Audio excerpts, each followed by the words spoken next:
Seems like only yesterday was the 2013, so it makes me a little concerned. I mean, years seem to go by awfully quickly these days, but anyway, it's one thing you don't have control over, right? So I want to thank all the artists. I mean, as usual, the work is just fantastic. Thank you all for taking your time out on a Saturday to be here. Usually we kick this off with an address by Annie. And Apple Annie, she's been with us since the very beginning. And to talk about watching somebody grow and bloom, and wow, she's like fireworks that never stop, you know. So I'm going to hand the mic over to Annie first, and we'll take it from there.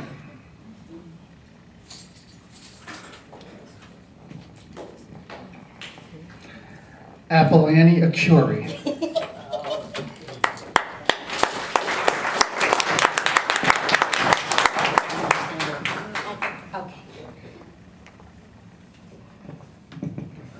I've got a few notes so that I know what I'm doing. And of course, now they're not going to come up. Anyway, I just have so much to be thankful for that I can stand here and move around and breathe and just enjoy life. And I'm praying and hoping that all of you can enjoy life, to just be in this moment and say, wow, I was part of this. And it can be new life for you too. You know, we all have little things that kind of drive us crazy. Maybe it's not a brain injury. Maybe it's a foot itch. You know, but it's like, it could be anything. And yet, is it going to stop you in life? Or are you going to continue on? So it's finding another way. So I brought some props with me to show you how I have done things in another way. I had 2 deaths recently. My father-in-law, Irving Abbey, a great artist, and my Uncle Willie, which was like a mentor, my father for 20 years since my father had gone home. And they had such wisdom, but you don't know that until they're gone. Lots of times you say, what are they talking about? So I pray that I can say something and that you will catch on to what it is to learn and how you can have that joy. How that you can have a life, even if there's an obstacle in the way. And so it's like, how do we turn this around? So the one thing my uncle always used to say was, learn how to learn. And I'd be like, what language are you speaking? Because I had no clue after my brain injury what that meant. Is it a verb to a noun to a verb? What does that mean? Each one of us learn a different way. Some of us are hands-on. Some of us see pictures. Some of us create things out of dreams, ideas. We all learn in a different way, but when you can lock in to the way you learn, look out. The road is big. And so I want to share with you different ways that you might look at how to recognize that learning process. It seems silly, childish almost. I brought a light bulb. Since we're not going to deal with electricity, this has got batteries in it. And what happens? Light, no light. But the batteries give light. And what does that light do? Okay. Anybody else? An image, does it change the image that it's in front of? Yeah. Do I look any different? But there's another kind of light, and that's a flashlight. It's It's just a little light so that you can see where you're going in the dark. Maybe you need a big light to come on in your life to say, okay, how do I look at this differently? Something that's in the way. Something that I could make it manageable. Maybe even invent something. Who knows? Anything is possible. And so again, it's turning it around. Each one of us have a treasure chest inside of us. Gifts and talents that we were born with. Is your treasure chest all closed up? Do you need a key? I got lots of keys. And all other kinds of gadgets. But you need a key to open up that treasure inside of you. Oh, no. Yeah, even if you gotta sit and cry and close your eyes.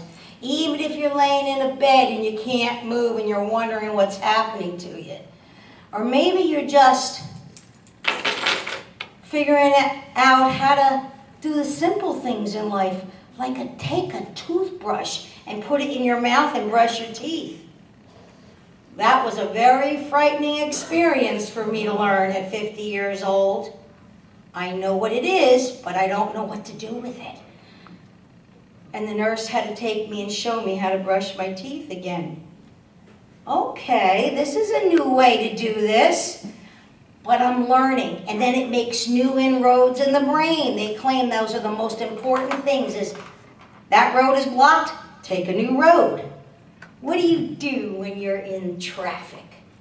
Turn on the radio, open and close the windows. There must be another way. Let's get the GPS out. Take another road, take another path. Well, guess what? In the brain, there is so much that hasn't been activated yet. She must be dreaming, huh? No, I've been working on it.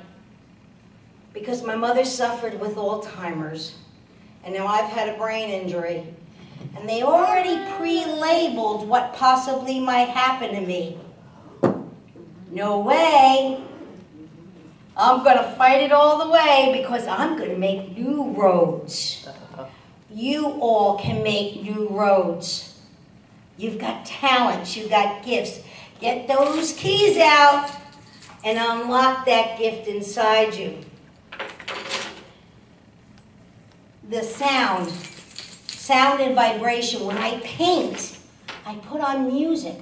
I don't know what I'm even going to paint. I listen to the music. Everything's in front of me. The brushes, the oils, the canvas. And next thing you know, I'm painting. That was something inside me I didn't even know I had. When you have the camera in your hand and you're looking at things and the camera sights the view for you to take a picture and you stop and freeze frame. And then you go, wow, I took that. For all of us, no matter what you do, you might be working on a computer, looking at spreadsheets and numbers. Whatever the possibility is, it's inside of you. Let it come out. It's a gift. You say, it's too late for me. I don't know if I can do this. No, it's never too late. It really isn't. I thought, at this stage in my life, it was going to be smooth sailing down. I'm more like a child than anything these days because I love having the fun and looking at things not so seriously, but enjoying the moment. What about you? Is there something beating inside of you or inside your heart and saying, wow, I wish I could do this, or I wanted to learn that, or I wanted to travel here? You know what? It's possible. Even with a disability, it's possible. More than ever before, science is really changing. They are coming out with more and more things. So I just want to encourage you to look at life in a new way. Treasure chest, huh? What's in your treasure chest? You may not even know it. I didn't know I could paint. It was therapy for me. And yeah, I used to cry, God, you gave everybody else talents. My brother can do this, my sister can do that, my mother was this, papa. And I used to say, I was a loser. No, it took an injury to show me what God placed inside of me. So inside of you, there's a treasure. And it's never late. He's always on time. I have to thank God because He was there for me when I was at my critical point in the hospital saying, help, don't leave me. And I thought I heard, whether it was verbal or mental or who knows, a scripture, and here I thought it was one whole verse, and I find out it was 2 different verses. So, of course, my pastor had to explain that, but it was okay. You know, I will never leave you nor forsake you, and I will be with you till the end of time. I said, oh yeah, I know that one. When I get to heaven, everybody's going to be laughing for saying that. Yeah, I know that one. But it was the peace of God. And then I said, I'm going to have to trust you that you're going to take me through. So wherever you may be, so you look up to the heavens and say, help me, show me, what's the treasure? Where's that key? I want to unlock the treasure chest, and I want to be guided into it. I don't know how to do those things, but if that's the plan of destiny you have for me, I want to go with it. Because He does it all. I mean, He said there is light, and we got light outside. I don't have to pull the string on the light bulb. He had light, you know? So it's kind of like, I want light. I want that knowing, that peace, that joy. I want to giggle when I see the kids. And I want to just say, you can have that too. If you find that missing, don't stop you. Don't let anybody hold you back. Because it's there. Get to the treasure. Get to the good stuff. Thank you. Annie, tell us about The first video. It shows how I spend my time. I hope you'll enjoy it.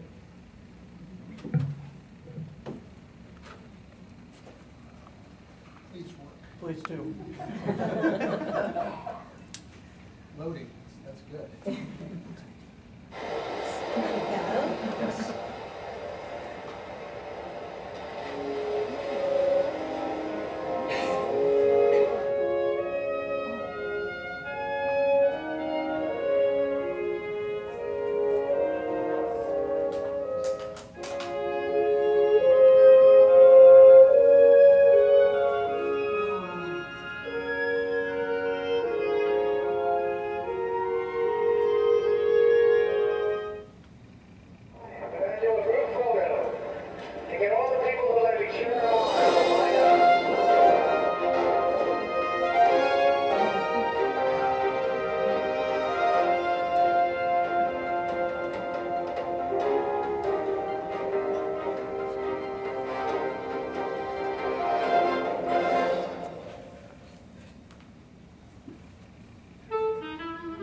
And the archery, he goes to the Bronx Zoo.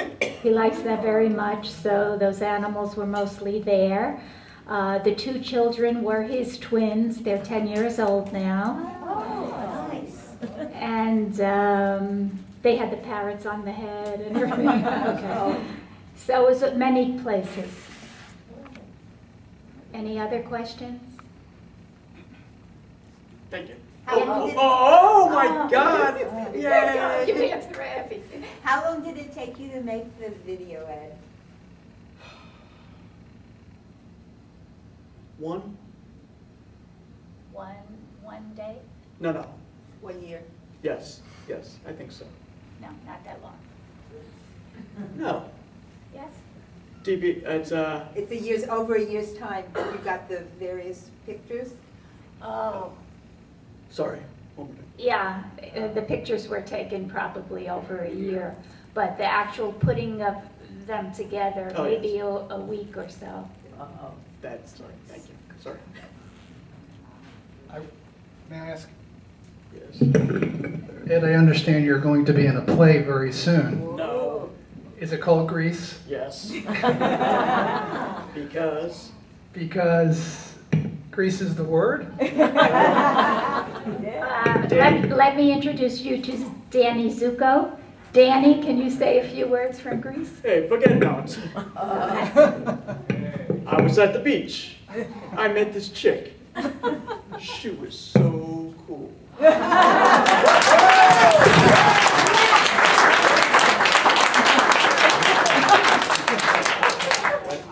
And the one thing that I wanted to say is that before Ed's stroke, he did not do photography. So like Apolani says, there's a treasure inside you, and he found his. Thank you. Thank you so much. Wow, that was great. Okay,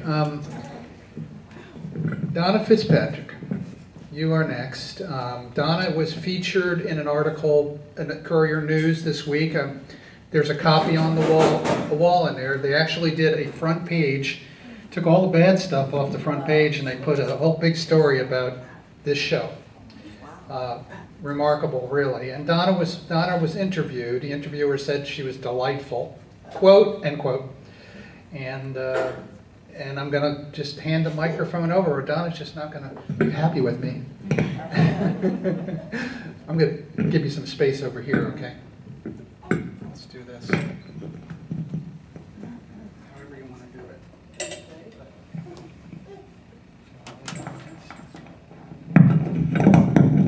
Vince paid me to be nice to the porter.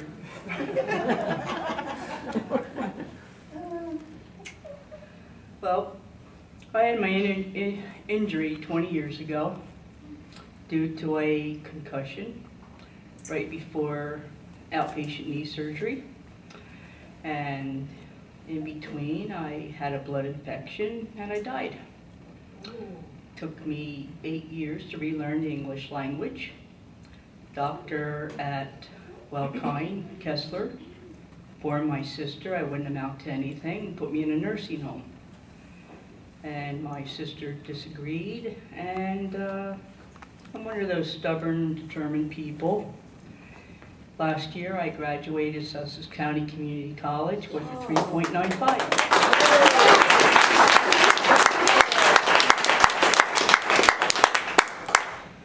And last summer, I got a notice, I believe it was from the Brain Injury Alliance, saying about there was a contest or something about chicken soup, writing a book about recovering brain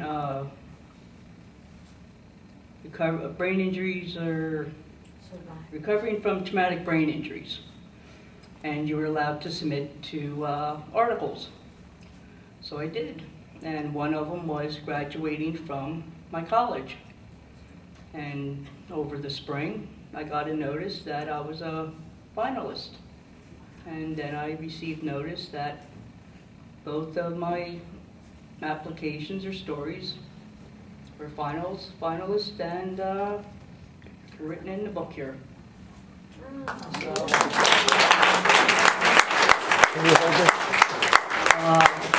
Vince also informed me that a friend of his, Joe Caminetti? Caminetti,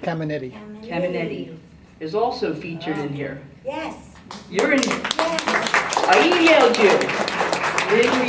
Yes, you didn't respond back. Get his picture. Don't mess with this girl, man. Okay. Anyway, I think that's pretty good as far as 2 of us right here. 101 stories. I have 2. You have 1. That's pretty darn good, huh?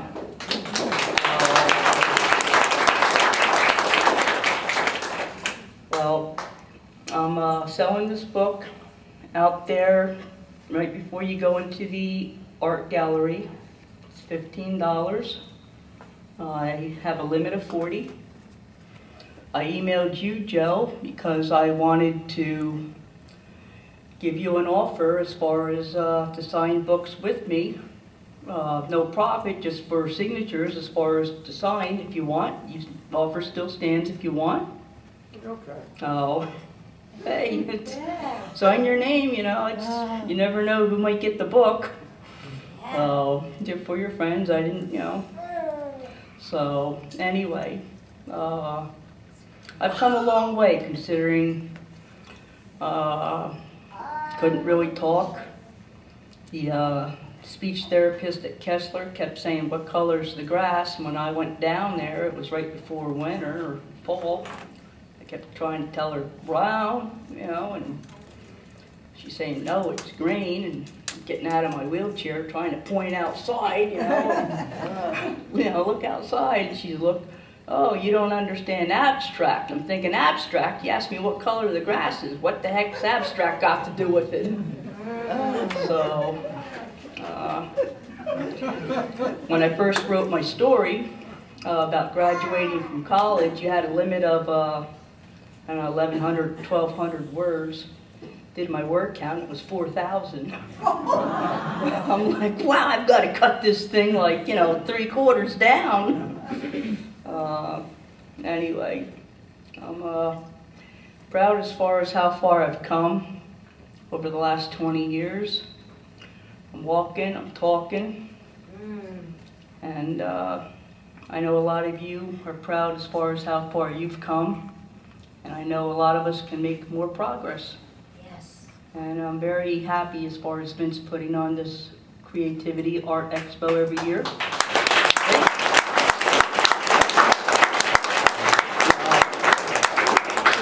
With help from his wife.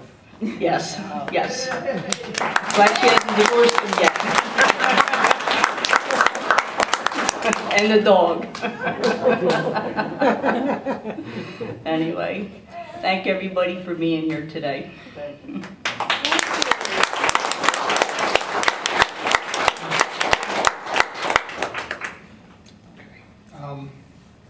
How many more people are speaking today? I just want to get a hands up.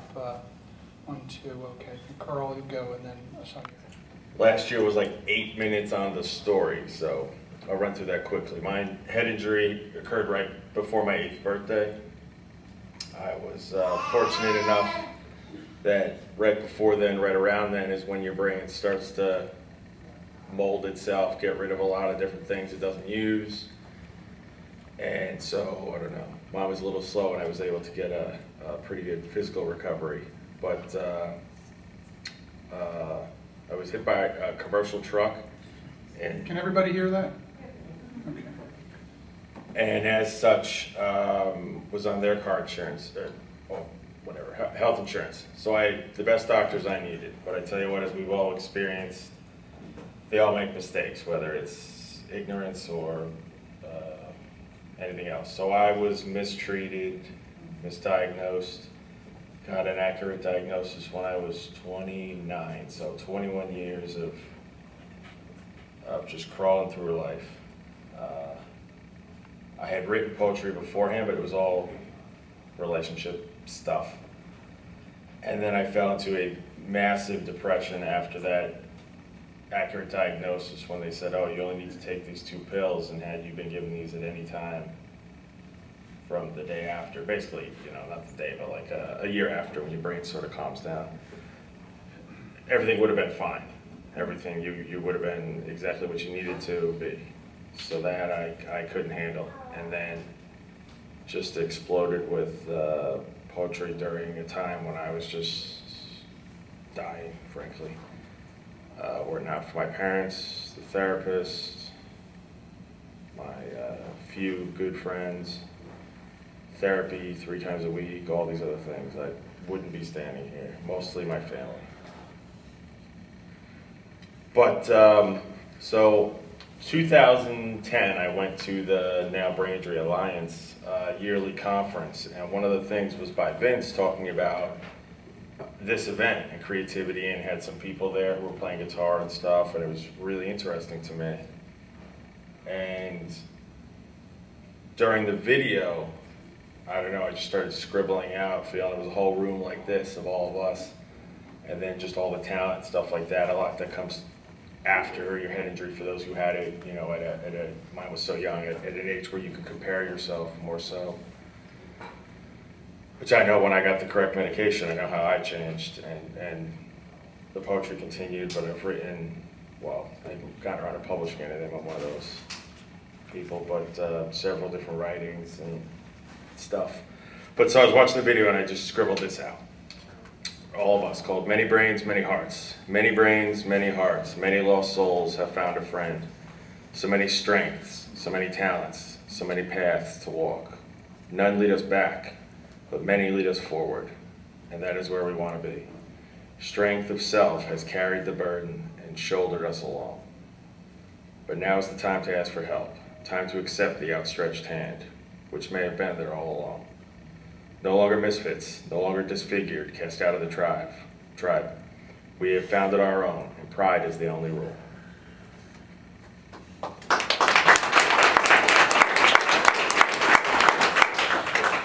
You don't have to clap for everyone.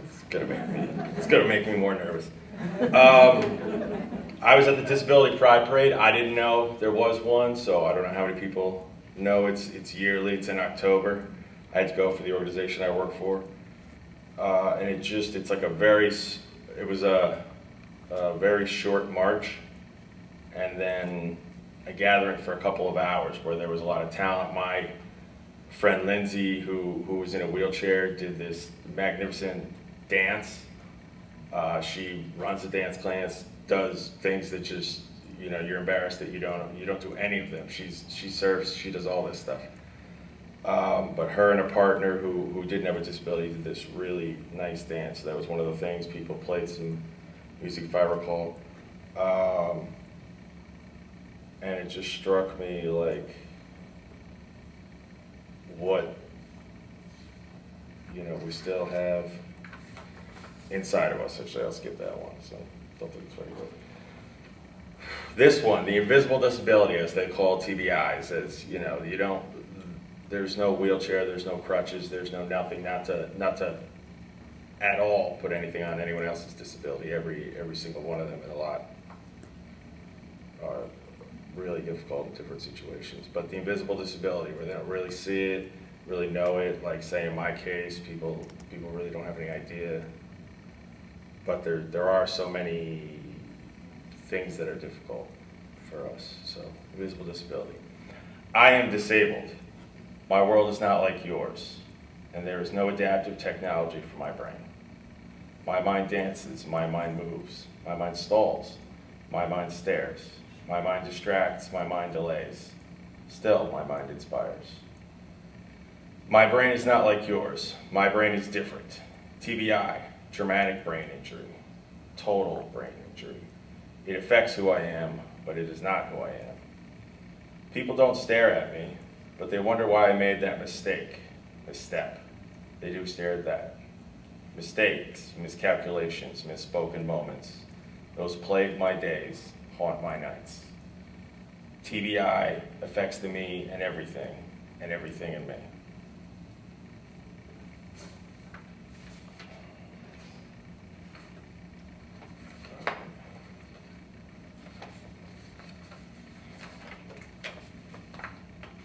Never organized, I never know which one I should read, because there should be different ones.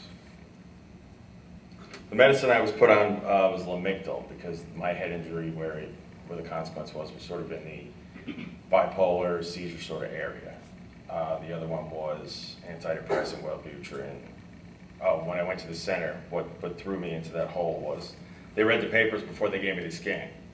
I said, my mom is a former nurse, she had all this stuff. They're like, well, whatever, bring whatever you want. And they scan through and they go, oh, this is what's wrong. This is what you're gonna need, this is where your injury is. And I was like, yeah, but to like 15 neuropsychs, can't tell you how many tests I've had, because I don't even know. And they were like, no, that's what it is. And they gave me the test, and then they could show me concretely in their own test, scans and everything point right to it. It's a SPECT scan. Frankly, it's much better, particularly the technology today. But so that's what just dropped me, that it was there, that it's like the doctors didn't read even their own tests that they insisted on. So that was it. And my world, I just like lived in gray. My father's the epitome of just an optimist. It was so annoying because, and still is, but he's such a cheerful guy. He really is the greatest. But I would argue with him all the time that I'm a realist and you know, life's not as good as you say it is. Blah blah blah blah blah, which is true, but you gotta fake it. So mine was just kind of gray, like gray was just everything.